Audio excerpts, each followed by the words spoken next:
яг одоо Deep Talk with Sana подкастыг хүлээн аван сонсож байна. Би энэхүү подкаст дугаараараа ямар нэгэн утга учирлаг, гүн гүнзгий, агуулгатай зүйлсүүдийг ярих болно.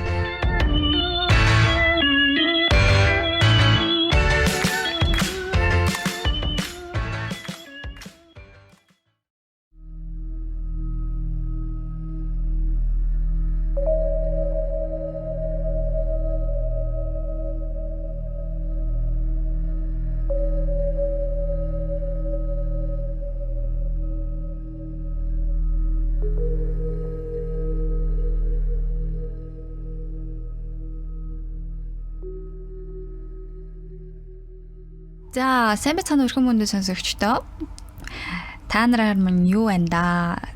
Deep Talk with Sana буюу санаагийн подкастын ээлж дугаар та бүхэндээ хүрч байна.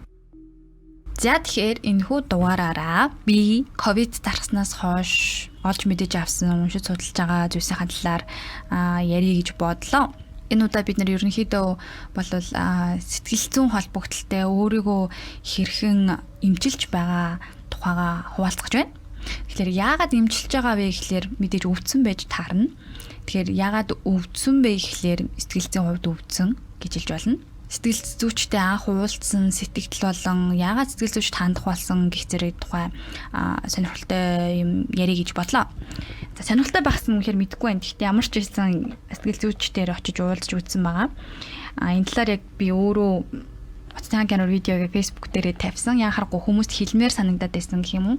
Учир нь бидний амьдарч байгаа нийгэм тогтолцоо өөрөө эрүүл биш болсон. Хүний сэтгэл зүйд нэлээд хортой талын болсон байгаа. Энэ нь бол ингээд зөвхөн сэтгэл зүйн талаасаа биш хүмүүс хоорондын харилцаа. За тэгээд олон хүчин зүйлсүүд үүнд нөлөөлж байгаа. Жишээ нь бол одоо бидний мэддэг эрэгтэй хүн уйлж болдгоо, эмэгтэй хүн уурлаж болдгоо нэг ийм тогтолцоо гэх юм уу багаас бид нарыг ингэж сурган хүмүүжүүлсэн ийм зүйл байдаг. Энэ өөрөө хүний эрүүл сэтгэл зүг боомлж байгаа буюу мэдрэмжийг дарж байгаа, дарамтлаж байгаа, дүрмгийлж байгаа ийм уул шугамд бол нөлөөтэй үг байгаа. Тэгэхээр хүн эрүүл сэтгэл зүг гэдэг бол тодорхой нөлөөлөл авдаг, гэмтэж болдог, эдгэж болдог ийм зүйл.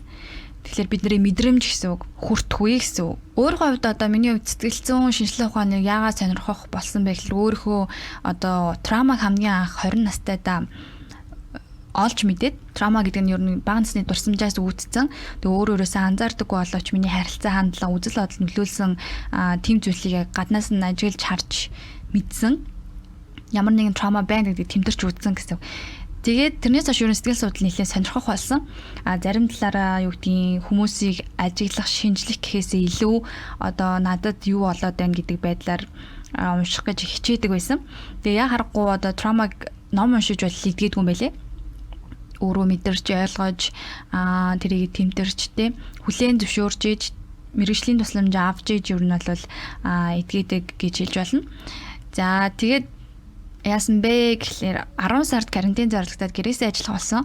Тэгээ гэрээсээ ажиллах болсон чинь ягаад ч юм ингээд нөгөө Монтоны бас ном дээр гардыг маань Монтоны хэрхэн амьдрах вэ? Монтоны намтарч гэсэн өвөлдөг өөрөө маш олон жил одоо улс төртэй холбоотой ажиллаа хүлээлгэж өгөөд ер нь бол их олон дайсантай бас байсан, шудраг байсан учраас гэж ойлгодог. Тэгээд ажиллаа хүлээлгэж өгөөд амралтандаа гарсан гэсэн үг шүү дээ. Ер нь ингээд 50 амьдрахаар шийдээд байж хата сэтгэл зүйн маш тогтворгүй болоод галзуурчих гээд айгүй олон мэдрэмжүүд нь дарсан байсан мэдрэмжүүд нь гарч ирсэн.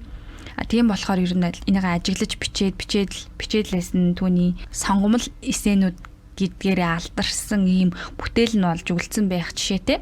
Тэгэхээр ер нь бол ингээд траума гэдэг өөрөө амар буруу зүйл биш. Энэ бол зөвхөн нөлөөлөл тогтцсон нөлөөлөл гэсэн хүчтэй нөлөөлөл авсан учраас тэр траума үүсдэг. Тэгээд тэр траума нь хүний сэтгэл зүйд далд хумсарт бат нуугддаг бөгөөд бид нар анзаарч мэдхгүйгээр тэр маань хэдий болгоод өнгөрсөн зүйл хэрнээ бодит байдалтай хутгалтаж бид нар маш олон леер нүдэн дээр үүсгэждэг гэсэн. Леер гэдэг нь хідэн давхарга. Тэгэхээр бид нар ерөөсөө хүн хүнтэйгээ тийм бодиттой харьцдаггүй байж магадгүй. Яагаад тэгэхээр би тухайн үнийг харахтаа ямар шинж тэмдгүүдээс нь юу гэдгийг өөрөөр бодлоор хандж байгаа. Дээрээс нь тэр хүнтэй үүсгэж байгаа харилцаа нь бас өөрөө миний хувийн трама юм уу даалт хумцрын үзэл бодолтой ингэж давтж байгаа гэх зэрэг ерөөдөө хүний одоо мэдрэмж мэдрэхүү өөрөө болвол тийм цэвэр тунгалаг бол биш байдаг. Хүүхэд наснд бол цэвэр тунгалаг байдаг те эрхчлөөтэй хинээс ч одоо юу гэдгийг хинээс ч ядаггүй айж имээдэггүй дураараа гэдэг нь хийхийг хүсгээл хийдэг мэдрэмж нь чөлөөтэй гарч идэг. Тэгээ хүмүүжил одоо тухайн хүмүүжил нь ямар байхаас шалтгаалаад зодуулж исэн үү, загнуулж исэн үү, эсвэл юу гэдгийг сургамж авч исэн үү гэх зэрэгээс хамаарат хүний сэтгэл зүй яан зүргийн хэлбэртэй болдог. Тэр нь ингээд далд ухамсарт ингээд хадгалагдчихдаг байгаа. Тэгээд яг сэтгэл зүйчдэр очсон гэдгийг нь очоод ярилцсан зүйл нь мэдээж үнцэнтэй байсан. Хоёр дахь юм бол яг би яг өөрийнхөө төлөө хийсэн нэг үйлдэл байсан. Тэгээд өмнөх бас дугааруудад ярьж ирсэн өөрийгөө хайрлах гэж ярьсан. Тэгээд сэтгцэн юмч мантаа гэж бас хэлж ирсэн. Хэрэв өмнөх дугаарыг сонсч ирсэн бол өөрийгөө хайрлана гэдэг нь өөрийгөө ойлгоно гэсэн үг. Өөрийгөө ойлгоно гэдэг чинь өөрийгөө таньж мэднэ гэсэн үг ээ. Өөрийгөө таньж мэдэж ойлгож байгаа чи өөрийгөө хайрлаж гин гэсэн үг. Өөртөө цаг гаргаж гин гэсэн үг. Тийм учраас өөрийгөө хайрлах хэрэгтэй, өөрийгөө ойлгох хэрэгтэй гэж. Өөрийгөө ойлгож хайрласан хүн л бусдыг хайрлах чадвартай гэдэг ийм өгнүүд маш олон байдаг. Тэр нь яах аргагүй хүнийг хайрлна гэдэг нь өөрөө ямар нэгэн байдлаар харилцааны хэлбэр тэр хүнийгээ барихаас илүүтэй тэр хүний яг хинбэ уг хүн юу вэ юу хүсч мөрөөддгийг юунд дургүй юм гэдэг юм уу олон ингэж таньж мэдэх процесс юм уу үйл явц одоо өдөр хоногуд өнгөрнө. Тэр явцад ингээ өөрийгөө ч ойлгоогүй хүн бол яг юу хүсдгээ мэдэхгүй нөгөө хүнийгээ зовоогоод хүчрхийлээд тэр маш хортой харилцаа болдог гэдэг нь бол батлагдсан зүйл. Үнэхээр сайн ингээ анзаараад үзэнгүүт хүн ингээл яг өөрөө ойлгохгүй дээ маш тийм хэрүүл гэх ханшин ер нь бол нөгөө хүн аягүй зовоодог гарынхаа дор байлах гэдэг нэг иймэрхүү хүчрхийлэгч майндсеттэй болчихсон байдаг. Тэгэхээр хүчрхийлэл гэрэнгуутаас сонирхолтой л та. Хүчрхийлэл Монголд бол хүчрхийлэл маш их байна.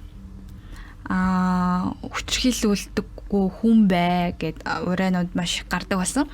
Гэхдээ өмнө нь олон ингээ юу гэдгийг хүний хувийн амьдрал учраас хүмүүсийн хувийн амьдралд оролцоод хэрэггүй гэж боддог байсан бол одоо нүдэнэ хүчрхийллийн хажуугаар дугуун өнгөртөггүй бай энийг буруу гэдгийг ойлгуулдаг бай гэдэг ийм хандлага бол бас ингээд байгаа нийгмийн одоо тийм. Гэтэ би яг нөгөө нүдэнэ хүн бай гэдгийн ерөөсө хамааралгүй үнэлтэй. Тэгтээ хүчрхийлэл гэдэг үг надад хамгийн сонирхолтой санагдсан гэх юм уу? Хүчрхийлэл үлдэгдчихэ. Хүчрхийлэл гингүүд ямар сони юм бэ? Ер нь хүчрхийлэл гэдгийн уг үндэс нь одоо юу юм болоо гэж бодонгот хүч хийрхийл байгаа даахгүй юу? Хүчрхийлэл. Тухайн үгэндээ тухайн үгний хүч нь тухайн үгнийхээ бүтцтэй байдаг. Тэнгүүд хамгийн ихний одоо гол цөм те үг нь хүч гэдэг үгнээс гаралтай байхгүй. Тэнгүүд хүч гэдэг үг маань өөрөө үг нь бол айгу мундаг зүйл шүү дээ. Ер нь хүмүүс туслахад ч гэсэн өөрийнхөө төлөө байхад ч гэсэн хүчтэй байх гэдэг чинь өөрөө айгу тийм хамгаалалт байдаг. Тэгэнгүүт хүч нь хийрхэл болоод боё тэр өөрийгөө хүчийг бус түнийг ингээд зовоож иж таашаал авдаг болчихж байна гэдэг чинь тэр бол хүчрхийлэл болдог. Тэгэнгүүт хинч хүчрхийлэлэгч болох магадaltaй гэсэн. Яг тэгэхээр өөрөө энэ сэтгэл зүй маань им одоо юу гэдгийг хийсвэр нэртэй шүү дээ. Яг гэвэл сэтгэл зүйг гаргаж ирж харж болдоггүй. Зөвхөн үйлдэлээр, нөлөөллөөр, мэдрэмжээр таньж болдог. Далд хумсарт хадгалагддаг гэхээр энэ бол яг нүдэн дээр гарт байдаг үзвэл харин гаран дээр цорив гэдэг ч юм уу одоо хөхрөлт юу гэдгийг ингээд халдаж байгаа зүйлээр нь түүнийг хүчрхийлэгч гэж хараад байдаг. Тэгэнгүүт үг хэлээрээ хүчрхийлдэг хүмүүс байдаг. Тухайн хүнд хамт амьдарч байгаа хүндээ, үр хүүхэдтэй, найз нөхөдтэй, үргэж байгаа хүндээ, ээж аавдаа, ахигчтэй ч юм уу те. Бүх дотны харилцаатай гэдэг хүмүүсийнхаа хүчийг өнгөдүүлдэг.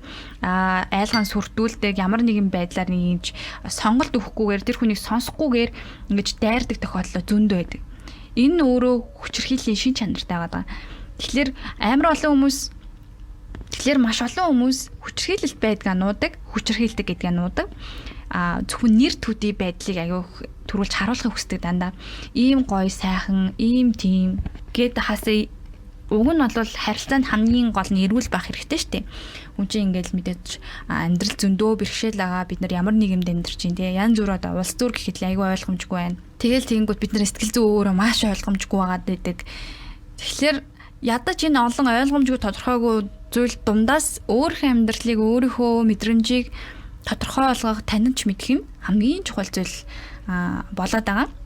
Тэгээ магадгүй одоо юу гэдгийг бид нар ингээл ярьсан шүү дээ. Одоо юу гэдгийг талбай дээр очиод жагссан тий. Хэд оны өмнө жагссан. Тэгэхэд талбай дээр манай найз зогсож ийн гэхээр нь очиод хамт зогссон. Бид хоёр өдөр 4 цаг хамт байсан юм уу? Ямарсан хүүтэнд даарсан. Тэгээ ямар ч байсан нэг юм биш байна. Одоо юу гэдгийг улс төрийг ингэж энэ хүмүүс ирэх мэдлээ. Яг зөв ашиглахгүй байна гэдэг байдлаар эсэргүүцэж арт түмэн гэсэн үг шүү дээ. Арт түмэн хүмүүс очсон, залуучууд очсон. Тэгээд маш олоолаа болсон. Тэр дунд ингээл яг хуу зорилго нь бол walk-ыг ажиллаа сайн хийхгүй байна. Огцор гэсэн байдлаар шаардсан. Гэтэ үүнээс бол юу гэдэг арт түмэн нийлээд ямар нэгэн байдлаар одоо шийдвэр хүрэх чадвартай гэдгийг бол харуулсан гэж хэлж болно. Тэр дунд янз бүрийн зорилготой хүмүүс очсон л оюутнууд байсан. Дээрээс нь юу гэдгийг аж ахуйн нэгжүүд ажилламаар байна гэж шаардсан. Одоо төрийн одоо юу гэдгийг үйл ажиллагаа сайжруулахыг хүссэн гэдэг ч юм уу. Маш олон шалтгаанаар гэхдээ нийтээрээ ингэж жагссан. Тэр дунд ямар нэгэн одоо юу болсныг мэдэхгүй янз бүрийн хүмүүс. Миний хувьд бол ингээд юу гэдэг өөрийнхөө үзэл бодлоо илэрхийлэх эрх чөлөөг идэх гэж одоо тийм эрх чөлөөнийхөө талбай дээр очиж зогссон байдгийг. Тэр дундаас ингээд миний мэдэрчсэн зүйл юу вэ гэхээр ингээд яг хүмүүс огцор гэж айгуу тэгж эрчтэй хэлжсэн байхгүй. Тэгээ нэгт би өөрөө яг огцруулах гэж биш нөө зорилго нь өөрөөсөн болохоор яг огцор гэдгийг ингээд амар тийм чанга дугаар хэлж чадахгүй байсан. Хоёрт хүмүүс чанга дуурахаар ингээд гайхаж хараад тэгээд өөрөө чанга дуурч чадахгүй ичээд байсан. Тэгээ би өөрөө энийг анзаараад бодохдоо миний ингээд хамгийн өөртөө зоригжуулах зүйл маань миний дуу хоолой байдаг. Тэгээ миний ингээл одоо хийхийг хүсдэг хийдэг зүйл маань дандаа ингээд сонсогдох, харагдах юм хэрэгцээнүүд байдаг байсан. Харагдах гэхэл дандаа сонсогдох. Намайг сонсооч би ийм бодолтой байна гэдэг юм аягүй хэрчтэй хийгээд эхэлсэн байхгүй юу? Ер нь бол 20 настаас хойш юм уу. Өмнө нь бол ингээ 10 жил байхгүй мэдэгддэг юм дарах охин байсан. Дарах хүн гэдэг нь юу гэдээс чих зөөлн сайхан сэтгэлтэй тий далсан газар нь гарч ирдэг, далаасан газар далд ордог ийм хүн байлаа 10 жилдээ. Тэгтээ тэрнээс хойш ингээд оюутнаас болоод нөгөө нийгэм гэх юм уу те хүрээлээ өөрчилсөн чи би өөрийгөө арай өөрөөр илэрхийлж арай өөрөөр таньж мэдэж эхэлсэн. Би одоо тимч дуугаа хүн биш юм байна. Би дуурах дуртай юм байна. Тэгээд ямар сандаа подкаст хийгээл блог хичээл унж байгаа байхгүй. Тэгээд сэтгэл зүйчдэр очиход бол яг ийм асуудал надад байна гэж би яг хэлсэн.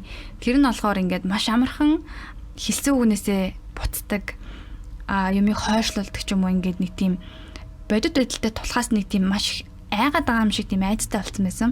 Тэгээд тэрнийх нь уг шалтгаан нь бол ерөөсөө багтаа авсан драма байсан.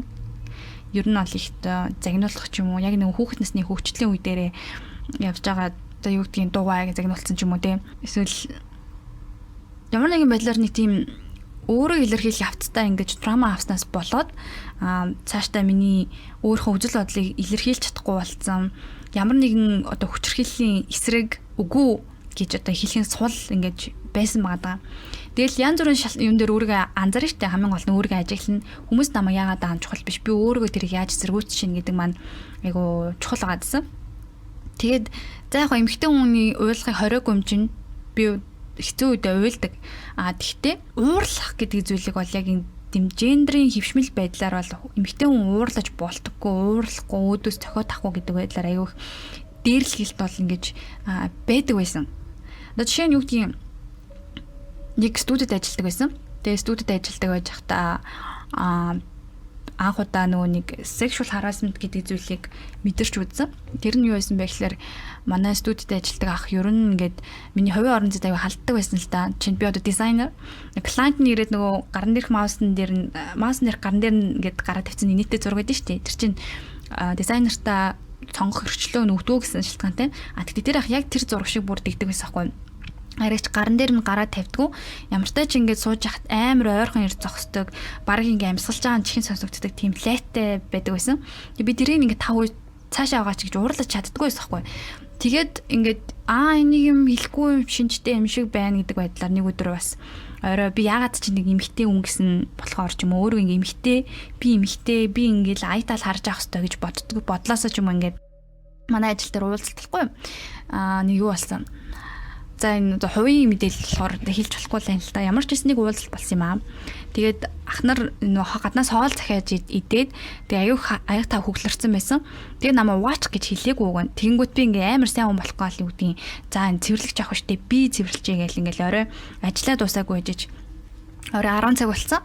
Цаг наргүй. Тэгээд аяг уугаад зогсож исэн ч лөө санаа миний дүү байгаа мó ахын дүү өрөөнд ороод ирээч гэлтгсэн. Тэгээ өрөөнд н ороход 2 3 ах лээсэлтэй хамт ажилладаг манай нэр хүндтэй хүмүүс. Тэгээд гисэн чинь суу гэлдэг чинь суу гэлтгснэ пив уугаа ядарч байгаа зүтэй бити маяглаад бай гэл тэгж ярьж байгаа л ер нь миний царай төрхийг одоо шүүмжлэн цаашаа тий иш одоо чамааг одоо ингээл чиний гадаад л хүнтэй суугах та гэдэг ч юм ингээл амар царай мутаагаад тий станерэ гэж мэгэл заяа. Тэгээд би яг хөө царай мутаа гэдэг нэг хөрдөөдөж байгаа юм шиг тийм байлаар хэлээд байгааг нь ойлгож байгаа байхгүй. Тэгээд байж исэн айгу сони юм ярьж эхэлсэн. Тэр нь болохоор ахын дүү тэгээ хичээх хэрэгтэй байгаа шүү. Жохон хичээх хэрэгтэй өшөөлөв сайжир гэдгснэ. Миний дүү шүүдрийн тусал дээгүүр би юу ярих гэдэг нь ерөөсөө гүйд сонсож ойлгох гэцэхгүй. Шүүдрийн тусал дээгүүр эрэгтэй хүний хувцснаас өөр хувцсгүй түцхэн алхмаар байл ахрууга хилээрээ тоглоогүй шүү гэж авдیں۔ Тэгэхээр нь би ингээд амар шоконд орсон заяа. Ер нь нөгөө яагаад хүмүүс нөгөө тухайн үедээ юм шоконд ороод дараа нь ингэж халтлаганд өртчлөө ч юм уу эсвэл нэг тийм эвгүй юмтай ороотолдох чинь гэдэг дараа нь ингэ шокныхаа байдлаас гарсны дараа ч ойлгох юм байли. Ялангуяа насаараа нөгөө сайн хүмүүжлтэй гэж авдсан ш тогтуудыг ингээл одоо амар цэвэрч байх хэрэгтэй, ингээ үгэнд ордог байх хэрэгтэй. Иймэрхүү байдлаар хүмүүжлээсээ жоохон тухайн моментод ингээд байд юм байна л да. Бат байдаг. Тийм болохоор ингээд шууд ингээ уурлаж эсрүүцэж чадахгүй ингээл хэсэг жоохон гайхаад тэгээд тэгсэн чинь байж байгаа л за би тэрийг ингээ инээгээд өнгөрөөч байгаа байхгүй жог за арай юу гэж тийм байж дим бэ гэл тэгэл инээгээд өнгөрөөч байгаа. Тэгсэн чинь байж ийснаа ингээд нэг мах мүлч гээд яс өглөө махтай яс өглөө тэгээд тэр ясыг нь яаж мүлчвэ тэг ингээд харан дургур эзэн болохоор би мах яаж мүлчих юм бэ гэсэн чинь үгүй ч одоо маяглаад бай гэл тэгснэ. Энд чинь хүний хар болол гэл миний ингээд сэр нуруу руу гараа явуулдаг байхгүй. Тэгээ би ингээд цоцсон. Хүүегээд цоцсон чинь инээлдээд хартаа цочроо мочрон гараагүй мараагүй гэд тэгсэн. Тэгээд гуруулаа аяг мундаг хүмүүс те хүндэлдэг хүмүүс суучаад намайг цочроо гараагүй гэж инээж байгаа байхгүй юу. Ямар утгаар инээж байгаа нь амар ойлгомжтой. Тэгээ би эндээсээ айгу санаа зовсон. Тухайн үед ингээд хамгийн их төрүүлээд надад айц төрсөн би айсан. Би уурлах юм бол цохиод авчих үедээ гэдэг ч юм уу тиймэрхүү байдлаар айжсэн. Дараа нь миний зэвүү өрсөн. Тэгээд би ажиллаа өгсөн. Тэгтээ ажиллаа өгөх хөөхтөө ер нь тэгээд тэр үед айгу тийм анзаарч харсан гэх юм уу да юу гэдгийг тэр жог тэр инээгээд өнгөрдөг эсвэл тэр ахтай үнэхээр тэрэлж мэрэлж авдаг өөр хувцсгүй цамцын хүмүүс байгаа л байсан л ах. Тэр хүмүүсийн асуудалтай. Гэхдээ хүний орон зай тэгж дураараа халдаж болохгүй шүү дээ. Тэгээ тэрийг би гол нь сануулж хэлээгүй гэх юм өөрийгөө хамгаалаагүй азар тэгсэхэд ингээд аргалаад өнгөрсөн. Тэгээ дараа нь ингээд харахаас дургу үрээл ажил дээрээ ч орох хүсэлгүй болоод ингээд амар тэнийг юм болж байгаа хгүй. Би ингээд ажлынхаа залуу дараа нь ярьсан хгүй. Тэгээд тэгдэм да. Тэгээ би ингээд надад амар хэцүү санагдсан гэсэн чинь би тэнд чинь хараагүй юм чи чамаа яаж мэдхий? Чи өөрөө ч гэсэн баг хэлсэн чинь билүү? Чи өөрөө тэмцээдлээ өгсөн чинь билүү? Мэдгүй шүү. Хүмүүс ингээд амар олон юм дээр тэгэж яг тийм хандлагатай байдаг зэв. Ер нь бол ингээд сайн найз гэж боддог хүнээс ч тийм хандлага ирж магадгүй. Чи би мэдгүй шүү дээ та нарын асуудлыг гэдэг ч юм уу ингээд айгуу тийм хүүтэн хүндий тэгээ азар тэр тийм төдийн болоод өнгөрсөнд болоо доо гэж утсан. Гэхдээ тэрнээс илүү аимшигтай зүйлсийг хүмүүс мэдэрдэг гэж бодохоор надад бол тэрийг заавал эсэргүүцэх хэрэгтэй. Ялангуяа яаж эсэргүүцэх хэрэгтэй вэ гэхлээр хүн болгон өөрийгөө маш тодорхой илэрхийлдэг байх хэрэгтэй. Өөрийнхөө орон зайг ингэж тавьдаг байх хэрэгтэй. Өөрийнхөө зураасыг татдаг байх хэрэгтэй. Энэ цаашлаад юу гэдгийг нийгэмд амьдарч байгаа хүний хувьд бидний амьдралд оролцдог бүх зүйл, бүх хууль, дүрм, журамд ч гэсэндээ мэдлэгтэй байх. Хүний эрх гэж одоо хүний эрхийг шаардж байгаа мөртлөнгөөсөө бид нэр өөрийнхөө эрхийг мэддэг байх. Өөргөө хэн бэ? Ямар сэтгэл зүйтэй вэ? Юг хүлээн зөвшөөрч бас зөвшөөрч чадахгүй вэ? Гэдгийг аягуулсаа ойлгож авах хэрэгтэй байгаад байна. Ялангуяа залуучуудаа одоо юу гэдгийг ингээл бидний одоо үе солигдож байгаа шүү дээ. Ингээл бидний үе ирж байгаа. Бид нэр ингээд 25 6 та гэдэг бол хүүхэд биш, насанд хүрсэн хүмүүс. Тэгвэл одоо хүртэл юм хүүхдэрээ байгаа гэх юм уу? Тэгээ хүүхдэрээ байна гэдэг нь өөрөө одоо authentic self буюу тэрийг байлгах хэрэгтэй. Тэгвэл зан үйл гэх юм уу, өөрийгөө эсэргүүцэх, өөрийгөө таньж мэдхийн хувьд өөрийгөө мэддэг байх хэрэгтэй гэдэг одоо санааг дэвшүүлж байгаа. Эс бөгөөс гудамжинд ягаад гадуур суугаад янз бүрийн дарамтанд орж болзошгүй, юу гэдэг нь янз бүрийн халдлаганд өртөж болзошгүй мэдэхгүй байхгүй юу. Тэгээ тэр үед айхгүй байх хэрэгтэй, зөрөгтэй байх хэрэгтэй. Айхгүй зөрөгтэй байна гэдэг чинь өөрөө би нөгөө өмнөд дурд сая ярьсан шүү дээ. Ингээд чоконд орцсон гээд гайхаад өнгөрцөн. Тухайн үед юу ч шилж чадаагүй дараа нэг л юм шиг байсан гэж ойлгоод уйлмар санагдаад гутаад нэг муухай санагдсан. Тэрэн шиг одоо юу гэдэг нь тэрийг би мэдрэмжээ таньсан шүү дээ. Тийм болохоор дараа нь юу гэдэг нь надад ингээ хүн ингээд халтах гэх юм уу, наа доромжлох үед би маш хүлээцтэй сонсож байгаад хариу нэг үг хэлдэг болсон аахгүй юу? Одоо юу гэдгийг маш эсэргүүцэл сайтай болсон гэж хэлж болно. Сайжирч байгаа. Ер нь өөртөө ингээд хүчтэй болж ирж байгаа хүн өөрөө сэтгэл зүйн хувьд ингээд тогтвортой, ойлголттой болж ирэхээрээ өөрийнхөө асуудлуудыг шийдвэрлэж чаддаг болоод дараа нь хүн тусалдаг болдог. Өөртөө тусалж чадахгүй бол энд ч туслаж чадахгүй.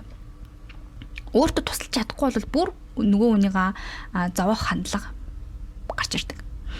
Тэгээ эн чинь ингээл нэг бүтэн нийгмийг бүрдүүлж штэ. Тэгэл аюу сонирхолтой байхгүй юу? Жишээ нь юу гэдгийг ингээл ямар нэгэн ажил дээр гарлаа гингүүд ажлын орчин, ажлын хүмүүстэй харилцаа бол маш чухал. Тэгэнгүүт тэр дунд нэг тийм хүчирхийлдэг ч юм уу те. Эсвэл хүчирхийлүүлдэг хүн ажилдаг байлаа гэхэд тэр ингээ ажлын харилцаанд ч гэсэн нөлөөлж болно. Яг тэгэхээр хүн өөрийнхөө тийм удаан бас ингэж дарах гэх юм уу, айгүй бол нөлөөлөл ингээд гарч ирдэг гэх юм уу. Хүн тэгээд өөрийнхөө тийм хандлагыг юусоо нэг төр бол тодорхой нэг эрх мэдлийн үрээнд бол маш сайн гарч ирдэг, харагддаг. Мөнгө одоо хүнийг өөрчилдөг, хүнийг болиулдаг биш. Юу гэдэг юм, мөнгө эрх мэдэл бол хүний ууг үндэстэх тэр далд тухамсардах хүсэл гэх юм уу те, тэр зүйлсийг гаргаж ирдэг байхгүй. Тэгээ магадгүй багтаа маш их дарлуулж исэн ч юм уу те. Эсвэл юу гэдэг айгүй тийм сэтгэлийн шарх авцсан хүн тэрийг өөрийгөө одоо бидний сэтгэл зүйн мэдлэг боловсрал муу учраас, хангалттай биш учраас өөрийгөө ч таньж мэдгүй явж байгаад том эрх мэдэлд очихоор ингэж одоо доод түвшнийхээ хүмүүсийг дээрлэгдэг. Ямар нэгэн байдлаар уруу татдаг, гутаадаг. Тэр ч байтугай өөрийнхөө байгаа тэр төлөөлж байгаа урлаг соёл байна уу, улс төр байна уу? Юу гэдгийг тэр салбараа хүртэл ингэж доош нь татах, гутаах магадлалтай байдаг. Тийм болохоор юу гэдгийг одоо бид нар нийгмээс юм шаардахын хувьд шаардах хэрэгтэй, эрүүл харилцааг шаардах хэрэгтэй. Гэхдээ тэр явцтай өөрийгөө маш сайн анзаарч харахгүй бол биднэрт маш сайхан боломжууд ирэх тусам өөрийгөө амжилт чадаагүй тийш орчих юм бол өөрөө айгүй олон асуудлыг үүсгэн. Тэгээд хүн угаасаа хүнд дургу одоо юу гэдгийг ялгарлан гадуурхагдах дургу штэ. Хинч тэнд дуртай байхгүй. Тийм болохоор хүн маш амархан байдлаар чамайг буруутгах нь, хүмүүс чам зайгаа барина. Айгүй эрүүл бус харилцааг өөрөө өдөөж байгаа хүн чинь тэгээд хүний жаргалтай байхгүй. Тийм болохоор өөрийнхөө сэтгэл зүй зөрөгтэй хараад өөрлөгөөс зөрөгтэйгээр өнгийгөөд өөрийгөө зарим болохгүй бүтггүй байгаа зүйлээ хүлээн зөвшөөрч одоо хэрэгтэй, тэрэн дээр ажиллах, тэрийг дэмждэг, өөрийгөө бас дэмжих хэрэгтэй гэдэг зүйлийг ойлгож авсан гэх юм уу. Тэгээд манай их хэлдэг байсан л да надаа. Өөрийгөө хайрлаач ээ. Чи дандаа ингээд найс нөхөдөө цаг гаргадаг, цагаа зарцуулдаг те. Мөнгө олдвол үрчин. Тэгээд ингээд өөртөө ерөөсөө цаг гаргахгүй маа. Чи ингээд ядарч унлаа штэ. Чи өөрөө сэтгэл зүйгээ ч юм уу чи өөрөө анхаарахгүй ажиж бусад хүмүүст яаж туслах гэдэг юм бэ? Чи өөрийгөө бараг аллаа штэ гэж хэлжсэн. Тэгээ бодонгууд би тэрийг ерөөсөө ойлгохгүй байсан байхгүй. Дунд нь байсан учраас тэгээ өөртөө цаг гаргах, өөрийгөө хөгжүүлэх гэхээсээ илүү найз нөхөдтэйгээ ярилцах. Мэдээж тэр нь одоо өөрийгөө хайрлахын хэлбэр мөн. Тэгтээ би тэр хүмүүсийн асуудлыг шийдвэрлэх гэж аягүй явдаг байсан гэх юм уу. Тэр нь нэг талаараа жоохон муухай юм шиг сонсогдож магадгүй. Тэгтээ найз нөхөдөө хичнээн туслаад тэр хүн өөрийнхөө драма, өөрийнхөө асуудлыг хүлээн зөвшөөрч чадахгүй бол тэр хүн дахиад тийм үйлдэлийг хийн, дахиад нэг тийм асуудалд орооцолдог. Хаазар ингээд дандаа нэг тийм токсик гэх юм уу, нэг тийм хэцүү хүмүүстэй таарчдаг хүмүүс эдэн штэ ингээд. Би бол их тиймэрхүү магадaltaй байгаа байхгүй юу. Гэтэ одоо л өөрийгөө анзаарч эхлэнээс хойш арай өөр хүн болж ирж байгаа юм уу? Өөрчлөгдөж байгаа. өмнө юу гэдэг хитрхи сайхан хүмүүжлээрээ тэгэж одоо эсэргүүцлээ нүр тулж байгаагүй бол хин нэгний дарамтанд орох магадлал айгүй өндөр байгаад байсан гэдгийг анзаарсан. Яг тэгэхээр би нөгөө аюу зөөлөн төрлийн тайпын хүн учраас тэр хүний manipulation амархан автна. Тэр хүний худлаа үн ярьж байгаа гэдэг зүйлийг ялгаж харж чадахгүй байх байсан. Одоо ингээд анзаараад ч юм уу те нас яваа туршлага нэмэгдээд уншиж мэдсэн юм бас дэжгүй байгаа дангууд тэрийг одоо ялгаж харж чадж байгаа. Би ямар нүдээр, ямар layer, ямар давхаргаар нийгмийг харж яах гэдгийг өөрөө анзаарч хардаг болсон. Тэгээд тийм учраас мэдээж миний мэдэж аваагүй зөндөө зүйлс байгаа. Тэгэхээр эцэд төрөл хүний сэтгэл зүйдэр л аяг тулдаг. Хүн өөрийгөө хайрлана гэдэг нь өөрийгөө ойлгох хэрэгтэй. Би яагаад энэ зүйлд ингэж айгаад байна?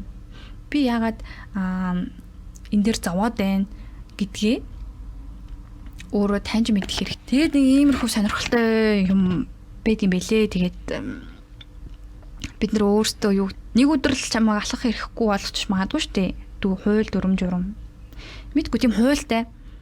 Чи одоо ингэж гадуур чангад уурах юм бол чамайг цагдаад бариад өгч шүү гэтээ. Цагдаа дээр очиод өөрөө өмгөөлөх гэсэн чинь хуулийн дээр бичигдсэн. Тийм байвал яаж чадахгүй. Бүхний дээр хууль байгаа. Тэгтээ энийг аягуулсан ойлгох хэрэгтэй хаа гэж бодож байна.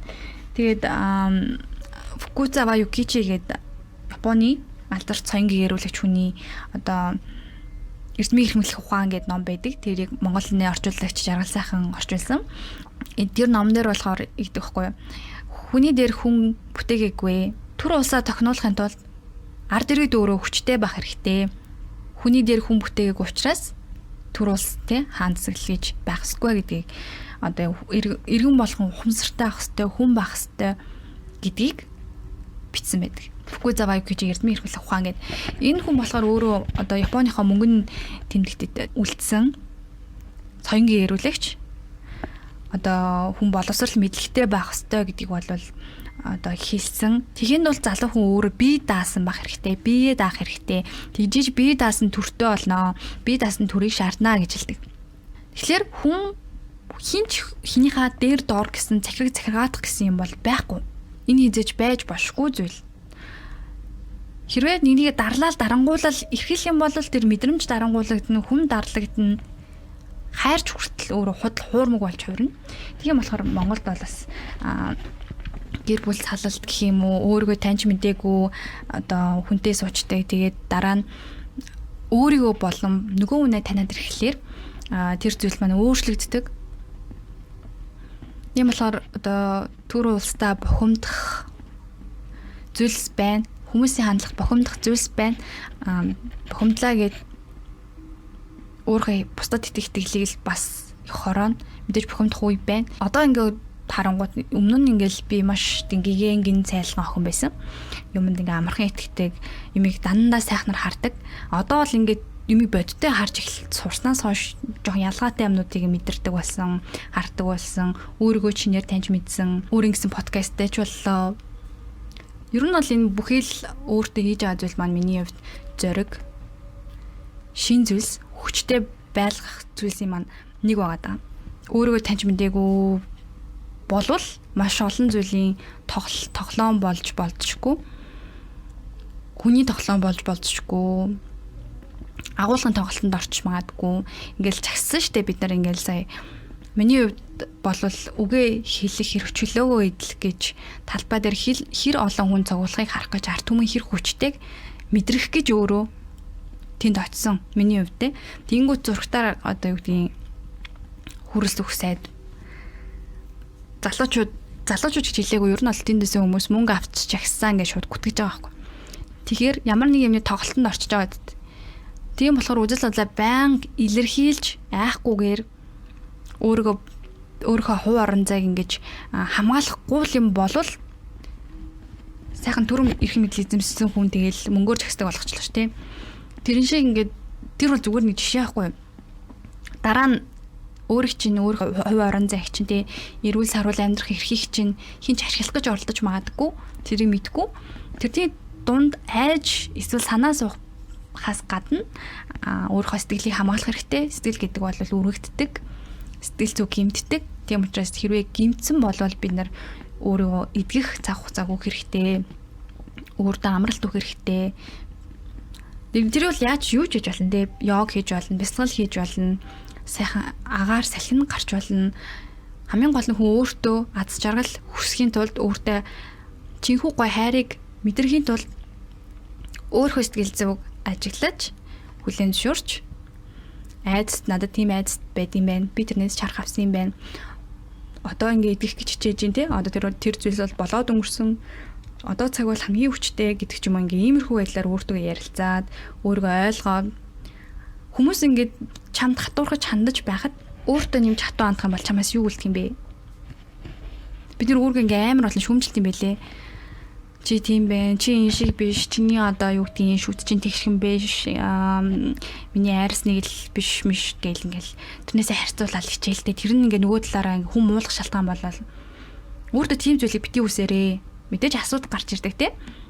Арьс ингээ муухай болоод байвал амрах хэрэгтэй байна. Арьсандаа тижээлэх хэрэгтэй байна гэдэг ч юм ингээл өөрийгөө гоо сайжруулаад тэгэл өөртөө сайжрах, эрүүл байх, жаргалтай байх. Амьдралынхаа үнцнийг үнэлэх. Тэгэл нэг өдрөх юм штэ. Тэр хүртлээ өөртөө орон зайг заавал өгөөрэй. Ялангуяа залуучуудаа ус төрийн мэдлэгтэй байх хэрэгтэй, өөрийгөө таньж мэдэх мэдлэгтэй байх хэрэгтэй. Хамгийн гол нь зүрхэндээ итгэлтэй, галтай, нүдэндээ цогтой байхад бидний амьдрал чанартай, сайхан байх болно гэдэгт итгэх хэрэгтэй шүү гэдгийг хэлмээр байна. Подкаста Фукузава Юкичигийн Эрдмийг эрхэмлэх ухаан номын хэсгээр өндөрлөе.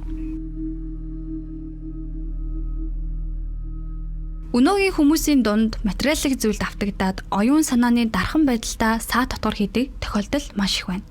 Тухайлбал энэ кимоно захгүй байна гэж шинэ бүсөөр хийх, орон гэрийнхээ уйдан давчуу гайхах, тансах ол идгсэн хэсэргээр араасаа шунлан хөвөрч зогсох нь үгүй ажээ.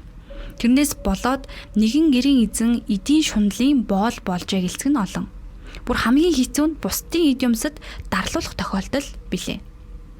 Тэр хүүхэн Европ хувцс хийгээд өмсчихжээ. Бигээд юу дортхоо хий байз. Хөрчин 2 давхар байшиг босгочлоо. Манайх 3-ыг босхийг. Найс нөхдийн эд юм. Танил хүмүүсийн үнэн худал, амд амьдсан яриа, өөрийнх нь авах юмных нь үлгэр, захиалгынх нь дотор санаа болчихдог ажээ. Өндөр янхгар биетэй хүрэн бор ир мойнж тавьсан үедээ хуруунуудаа зоохгүй гэдгийг бидсээр байж мөнгөө өрн байж бэлзэг зүүж энэ ч бас барууныхны заншил гэж өөрөө сайн дураараа ботчоод явж ах юм. Бас бүхчүм халуун орой халуун уснаас гараад дотроо бол Юката дивүүрэн дээр гэж бодох мөртлөө барууныхны дуурайж Европ хувцсөмсчөөл хар хөлсөө асгаруулж бие бариулж суух сэлтэн бусдын дуранд өөрийгөө таацуулах гэж уйлах наагур шахам зүтгэж буй хэрэг. Гэхдээ дурыг дуурайхыг бас яах өршөөж болно. Дими балаан туйлна бусдын ямиг хадуурч ойлгох тохиолдол. Хөршийн залуу торгон хантаазандаа шижир алтан хавчаар зүүж гэж сонсоод яаран сандар яг адилхныг захиалдаг. Сүүлд нь сонсоод ахнаа юу ч бишэн болж хөршин нөгөө торгон хантаазандаа бүрмэл зүйлд зүүсэн байж таарлаа. Ийм нүхтийн тухайд бол ёстой тэнэг балаагаар барахгүй ярианы гарц. Ингээд үзэхэд оюун санааг захирдаг зүйл нь өөрийнх нь эд юмч биш. Бусдын эд юмч бас биш. Зүүдлүгөө адил төсөө санаандаа урхилагдаж өөрийгөө болон гэр орныхоо аж амьдралыг ганхуулж буйн тэр бүлгөө. Тэнд оюун санааны тусгаар тогтнолын тухайд үнэндээ хол байна гэдгийг хэлэхгүй байж боломгүй. Бид өөртөө дүнэлт хийж оюуны тусгаар тогтнол сэлттэй хичнээн алсарснаа хэмжиж байх хэрэгтэй юм. Энэ ном маань цаашаа оюун санааны тусгаар байдлаа хамгаалахын тулд мөнгийг ухаалаг зарцуулах ёстой гэдээ үргэлжилдэг байгаа. Тэгэхээр дараагийн подкастт магадгүй энэ хүн номоор хийж болох юм. Фукузава Юкичигийн Эрдмийг эрхэмлэх ухааны хэсгээс яриад ер нь Япончууд юуг эрхэмлэн дээдэлдэг байсан гэдгийг яриад. Тэгэхээр хүмүүс нөгөө энийг хэлж штэ ухаантай харагдах гэлээ. Нэг л ухаалаг юм ярьсан хүн тэснээ өөрөө худлаа яадаг гээл. Зүгээр цээжин дээрээ ч юм уу зүгээр л цээжилсэн зүрхлүүгээ оруулаагүй зүйл болвол яг л ухаантай харагддаг өөрөө өөр хүн болчтой юм үзэгдэл байдаг. Эрдэм мэдлэг гэдэг бол өөрөө тэрийг боловсруулсан, өөр төрөөр ашигласан тийм зүйл ээжж өөрийн чинь хувьд бат суух болно. Тэгэхээр дөрөнд дурсан оюун ухааны тусгаар тогтнол гэдэг бол өөрийнхөө сэтгэл зүг ойлгох, тэрнийхээ одоо имчилгээг өөрөө хийж чаддаг. Ийм тусгаар тогтносон одоо бусдыг даган дуурайх гэхээс илүү өөрийгөө мэддэг ийм хүн болвол ийм олон ард иргэд байж иж бид эх орныхоо тусгаар тогтнол гэдэг зүйлтэй ярина. Яг харахгүй одоо ингээд улс төрийн харангууд жоохон санаа зовж байгаа учраас маш яралтай өөрийгөө хөгжүүлэх тэр нь өөрийнхөө оюун санааг ойлгож таньж мэдэх тусгаар тогтнол буюу өөрийгөө одоо юу гэдгийг ямар зүйл дуртай дургу юу хүлэн шүүрхгүй гэдгээ өөрийнхөө үнэт зүйлийг маш тодорхой болгохгүй юм бол маш олон хүн өөрөө мэдлэхгүй юмыг даан дуурайж гин юмны тоглолтод амархан орж гин гэхлээр дараа нь улс орны байдалтай шууд яригдах болно. Тийм болохоор бидний хувьд өнөөдөр залуу хүний хувьд эрхчлөө тусгаар тогтнолынхаа төлөө өөрийгөө ойлгох, өөрийнхөө тусгаар тогтнолын төлөө өөрийгөө таньж мэдэх юм зайлшгүй шаардлага бидэнд тулгарчээ. Тэгэхээр кастинг дугаарыг маань хүлээн авч сонссонд баярлалаа. Сэтгэлээ үлдээвэл талархна. Тэгээ дараагийн дугаараа би Фукузава Юкижигийн Эрдмийн эрхэмлэх ухаан номын хэсгээс уншиж ухаалнаа. Тэгэхээр дараагийн дугаар хүртэл түр баяртай.